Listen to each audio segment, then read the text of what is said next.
Okay, be back to your lesson, all of you.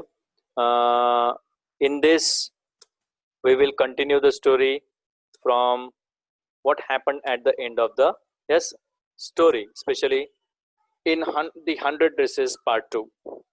There is one question still left. What does Maddie think hard about? What does Maddie think hard about? Maddie किस चीज के बारे में बहुत hard decision लेने पर मजबूर होती है? And what important decision does she come to? बहुत गहराई में किस चीज के बारे में सोच रही थी? बहुत गहराई से, और उसका सिर दर्द भी होने लग गया था। क्या किया था और उसने ऐसा क्या कर दिया, ऐसा कौन सा इंपॉर्टेंट डिसीजन लिया, ओके, कि जो उसे कल से लागू करना मजबूरन जैसा लगा, या फिर कंपलसरी जैसा लगा। मजबूरी नहीं बोल सकता, कंपलसरी जैसा लगा। ओके, ये क्वेश्चन भी एकदम सिंपल है। लगभग आपके सभी आंसर्स इसके बहुत ही सिंपल मैनर में ऐसे लिखे जा सकते हैं। ओके,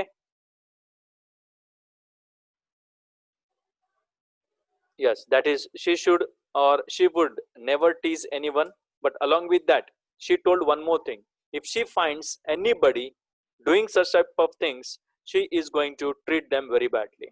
वो सीधा भिड़ जाएगी, वो सामने से बोलेगी कि ये सब क्यों, क्या चल रहा है भाई, क्यों टीज कर रहे हो उसको, ऐसा वो बोलने के लिए यस तैयार हो जाएगी। और हो सके जितना प्रोटेक्ट कर सकती है बाकी जन को जिनके साथ ऐसा मजाक उड़ाया जाता है, खास करके किसी के नाम को लेकर, किसी के ड्रेस को लेकर, या किसी भी मामले को लेकर, तो वो टूट पड़ेगी, ऐसा उसने डिसीजन ले लिया था। वो आंसर आपका इसमें आना चाहिए।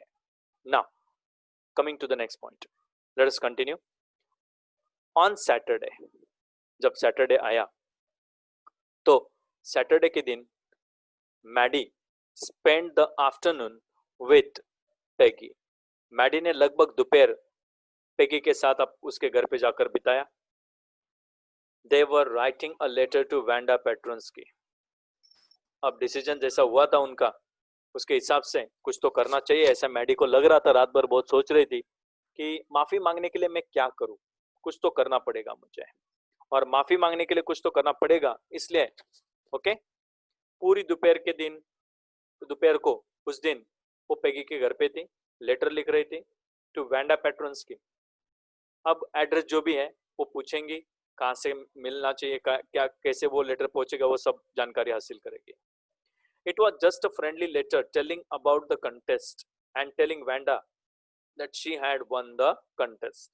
ये एकदम फ्रेंडली लेटर था कंटेस्ट के बारे में, जो कंटेस्ट में उसने पार्टिसिपेट किया था, लेकिन वो खुद तो थी नहीं अवार्ड लेने के लिए, लेकिन ये कंटेस्ट उसने जीत लिया था, ऐसा उसे एक बार एहसास तो कराया जाएगा कम से कम। They told her how pretty her drawings were. उन्होंने लेटर में ये भी लिख दिया कि कितनी खूबसूरत उसके ड्राइंग्स थी उस खास करके कंटेस्ट में, ओके, और कितने अच्छे से ड्राइंग्स उसने उन 100 ड्रेसेस के बनाए थे, ये सब वो लेटर में मेंशन कर रही थी। And they asked her if she liked where, okay, she was living, and if she liked her new teacher. And they asked her if she liked where she was living. वो ये भी पूछती है letter में कि जहां पर वो अब इस वक्त गई है, ओके, क्या वहां पर उसे अच्छा लग रहा है, क्या वहां पर ऐसे ही क्लासरूम्स है, ऐसे ही बच्चे हैं, वहां पर उसे सब कुछ अच्छा लग रहा है कि नहीं, जहां पर वो अभी रहने गई है। और दूसरी चीज, and if she liked her new teacher और नॉट, और उसकी जो नई टीचर है वहां पर जहां पर वो शिफ्ट हुए हैं, वेंडा और उसकी फैमिली, वहां पर वो न्यू टीचर भी अच्छी है कि नहीं, ये भी यस पूछना चाहती है वो लेटर के through. They had meant to say they were sorry. उनको ये साफ साफ लिखकर जताना है वेंडा को कि उन्हें उससे माफी मांगनी है, बहुत बुरा किया था उन्होंने, इसलिए वो माफी मांगना चाहती है दोनों की दोनों। But it ended up with their just writing a friendly letter. लेकिन ये लेटर एक्चुअली उन्हें सॉरी लिखने में, खास करके सॉरी मांगने के लिए उन्हें ये लेटर लिखना था, लेकिन उन्होंने सॉरी के ओके वर्ड्स कुछ डाले नहीं उसमें, बल्कि उसको ऐसे ही साधारण तरीके से फ्रेंडली मैनर में लेटर को एंड किया। The kind they would have written to any good friend. और ये लेटर बिल्कुल वैसे ही प्रकार का था, okay, the kind, the way और the sort of the letter, you can say the kind of the letter, kind के दो मीनिंग होते हैं, एक be polite with someone, okay, and what kind of thing this is, what sort of thing this is, तो sort यहाँ पर SORT, kind, okay, what type of a matter, जो उसको हम काइंड बोल सकते हैं, और what kind of a thing, okay, जो वो किसी एक अच्छे गुड फ्रेंड को लिखते हैं, वैसे ही सेम मैनर में वेंडा को भी एक अच्छे दोस्त होने के नाते उन्होंने इस लेटर में बहुत कुछ लिखा था, and they signed it with lots of X's और टेंथ, ये बहुत जरूरी है, एक्सेस फॉर और loves you can say, okay, ये यहाँ पर एक्स और एपोस्ट्रोफी एस जो दिया है, ओके, जो आपको आमतौर पे signed it with lots of X's for love. अब एक्सेस यहाँ पर एक्चुअली खास करके एक प्रकार का सिंबॉलिक फॉर्म यूज किया गया है, जो खास करके उसके प्रति प्यार कितना है सबको ऐसे बताने के लिए वो एक्सेस का यूज किया हुआ है।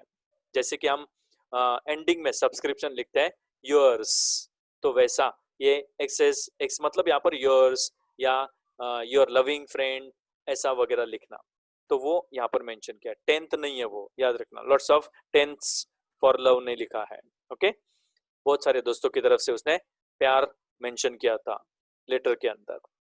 And now what did they do, उसके बाद उन्होंने क्या किया, the they mailed the letter to बॉगिनसाइड्स। अब होता क्या है एक्चुअली में, आप पुराने एड्रेस पर जब लेटर भेज देते हो तो पोस्टमैन क्या करता है, ये कंफर्म करता है कि किसी को आजू बाजू में उसके ऊपर कोई नया एड्रेस लिखा हुआ है कि नहीं, दरवाजे के ऊपर या आजू बाजू में किसी को पता है कि नहीं, ये ओके कंफर्म करता है, फिर उस लेटर को वो आगे फॉरवर्ड करने की कोशिश करता है, depends on the person actually ना। राइटिंग बोगिनसाइड्स का एड्रेस भी लिख दिया, writing please forward on the envelope, और उन्होंने प्लीज फॉरवर्ड ऐसा भी लिख दिया उस एनवलप के ऊपर, अगर बोगिनसाइड्स में कोई मिलता नहीं है तो उसे प्लीज आगे जहां पर भी वो व्यक्ति अगर पता होगा तो उसको फॉरवर्ड कर दीजिए, ऐसा उन्होंने उस पर मेंशन कर दिया।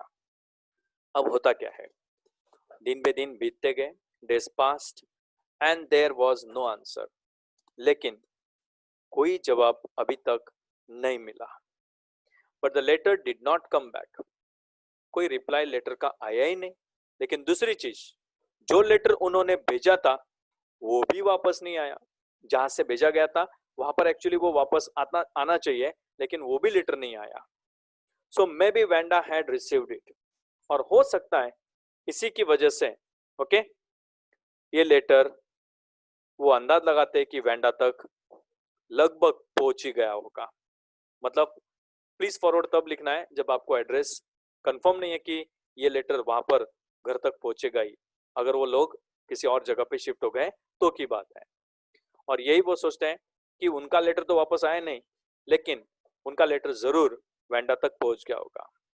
Perhaps she was so hurt and angry she was not going to answer. What did both of them try to think? वो दोनों ये सोचती है, ओके, पेगी और मैडी ये सोचती है शायद उस लेटर को पढ़ने के बाद वैंडा काफी हद तक हर्ट हुई होगी और थोड़ा सा गुस्सा भी हुई होगी, और गुस्सा होने की वजह से, हर्ट होने की वजह से, because of getting hurt and angry she was not going to answer, और शायद इसकी वजह से उसने जवाब नहीं लिखा। You could not blame her, there was nothing to blame on her, okay, मैंने कुछ किया नहीं है, चेंज नहीं किया, you could not blame her, और उसको दोष देकर कोई फायदा नहीं है, clear, you could not blame her, उसका अफर्मेटिव ध्यान से चेंज करना, क्लियर, यू कुड अवॉइड भी लिख सकते हैं, you could not blame her, और ब्लेम का अगर ऑपोजिट मिलता है आपको तो वो डालकर आप नॉट को हटाकर चेंज कर सकते हो, क्लियर। वीक्स वेंट बाय, अभी ट्राई मत करना, I am having the correct answer with me, we will think about it later on, okay. You could not blame her, अब उसको ब्लेम भी नहीं कर सकते कि वो आंसर क्यों नहीं लिख रही है, वो उसकी मर्जी कि उसे जवाब देना है कि नहीं। Weeks went bye and still Wanda did not answer, अब तो हफ्ते बीत गए, पहले दिन बीत गए, अब तो हफ्ते बीतने लग गए, लेकिन अभी तक वैंडा ने कोई जवाब नहीं लिखा था। Peggy had begun to forget the whole business, Peggy तो ये सब कुछ अपने दिमाग से यस भूलने लग गई थी, दिमाग से हटने लग गया था, यानी कि ये जो कुछ हुआ था उसके लाइफ में उसे उससे कोई लेना देना नहीं था. She started forgetting all those things. And Maddie put herself to sleep at night making speeches about Wanda. और मैडी आमतौर पे जब भी रात को चैन से सोने जाती है तो उसके पहले वो क्या करती थी, स्पीचेस बनाती थी, खास करके वेंडा के ऊपर. वेंडा ऐसी है वैसी है, वेंडा ऐसी लड़की थी वैसी थी, वगैरह वगैरह वो स्पीचेस बनाती है. Defending her from great crowds of girls. और खास करके स्पीचेस में वो डिफेंड करने की बातें लिखती है या मेंशन करती है. Defending her, trying to protect her from great crowds of girls who were trying to tease her with the same word, how many dresses have you got. और ऐसा वो रात को ख्वाब भी देखती होगी कि वो वेंडा को प्रोटेक्ट करने के लिए कूद पड़ी है, और अगर कोई लड़की गलती से जो गर्ल्स उसको ये पूछती है कि उसके पास कितने ड्रेसेस हैं तो उनके साथ वो लड़ पड़ती है. ऐसा उसके दिमाग में ख्याल आना शुरू होने लग गया. And before Wanda could press her lips together in a tight line. और वेंडा इन सवालों को सुनने के बाद परेशान होकर अपने होठों को ओके एकदम अपने दांतों से दबाए, उसके पहले ही the way she did before answering, जो आमतौर पे वो जवाब देने के पहले किया करती थी, उसके पहले ही मैडी ये सोचती है कि अब वो क्या करती है. ओके ये सिर्फ वो ख्वाब देख रही है कि ऐसा हुआ है उसके सामने कि वेंडा को चुड़ाया गया, गर्ल्स उसका मजाक उड़ा रही है, उसको पूछ रहे कितने ड्रेसेस है, और वेंडा हर बार की तरह जैसे अपने होठों को दबा के रखती थी, बिल्कुल वैसे जवाब देने के पहले जैसे वो होठ दबाती है उसके पहले ही Maddie would cry out stop. और ऐसा जोर से मैडी सब गर्ल्स को यस चुप कराने की कोशिश करी, ऐसा वो सोचती है. Then everybody would feel ashamed the way she used to feel. और हर एक जन को बिल्कुल वैसे ही शर्म महसूस होती है जैसे उसे शर्म महसूस हो रही थी. Then everybody would feel ashamed the way she used to feel. She used to feel. हर एक जन को वैसे ही यह शर्म महसूस होती है उन गर्ल्स को जैसी शर्म एक तो वेंडा या फिर मैडी को फील होती है. इन दोनों में से actually she used to feel. Okay, that is specially Maddie only. Maddie को जैसे शर्म महसूस होती थी बिल्कुल वैसे. ओके याद रखना इस बात को. Now it was Christmas time and there was snow on the ground. अब तो क्रिसमस का टाइम भी आ गया था और हर जगह पे बर्फ ही बर्फ या स्नो ही स्नो यस भरा हुआ है. Christmas bells and a small tree decorated the classroom. Christmas की बेल्स और खास करके एक छोटा सा क्रिसमस ट्री क्लासरूम के अंदर डेकोरेट किए गए हैं. On the last day of the school before the holidays. On the last day of the school before the holidays. Holidays शुरू होने के पहले एक दिन पहले. ओके क्योंकि क्रिसमस के हॉलीडेज होते हैं वहां पर फॉरेनर्स में, खास करके फॉरेन की स्कूल्स में, अब्रॉड में आमतौर पे जहाँ पर क्रिश्चियनिटी ज्यादा है वहां पर लगभग 7 to 11 डेज की छुट्टियां होती हैं और लास्ट डे माना जाता है उनका, फिर न्यू ईयर में ही वो सीधा एंटर होते हैं. ओके हॉलीडेज के पहले क्लासरूम में सब डेकोरेशन था. The teacher showed the class a letter she had received that morning. क्या बात है, टीचर एक लेटर लेकर क्लासरूम में आकर बताती है कि उसके पास एक लेटर आया है. ओके उस सवेरे ही क्रिसमस के उस दिन, ओके हॉलीडे जो स्टार्ट होने वाला है बिल्कुल उसके एक दिन पहले जब क्लासरूम में सजावट हुई थी क्रिसमस की, एक लेटर था हाथ में और ये लेटर खत्म करके ही हम एंड करेंगे. अब टीचर ने आकर ये बोला, यू रिमेंबर वेंडा पैट्रॉन्स की. क्या तुम सबको वेंडा पैट्रॉन्स की याद है. The gifted little artist. भगवान ने जैसे उसको जन्म से ही एक आर्टिस्ट की तरह, एक छोटे से आर्टिस्ट की तरह गिफ्ट दिया हुआ है. Who won the drawing contest, जिसने इस साल का ड्राइंग का कंटेस्ट जीता था. Well, she has written me. उसने एक लेटर लिखकर भेजा है मुझे. And I am glad to know where she lives. और मुझे इस बात की बड़ी खुशी है कि वो इस वक्त कहाँ पर रह रही है, कहाँ पर रहती है, कहाँ पर जाती है. Because now I can send her medal. अब कम से कम जहाँ पर वो रहती है उसको उसका मेडल और उसका सर्टिफिकेट जो भी है कम से कम भेज तो सकते हैं. I want to read her letter to you. मैं चाहती हूँ कि मैं तुम सबके सामने उसका ये जो लेटर है एक बार तुम्हें पढ़ के बताऊं.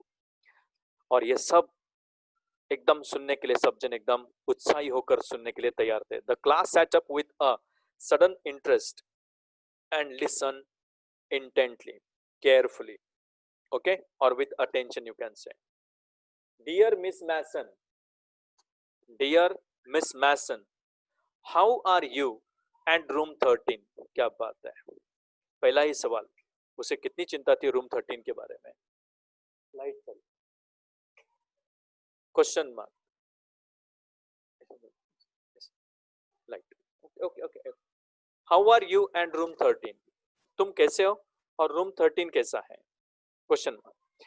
Please tell the girls they can keep those 100 dresses.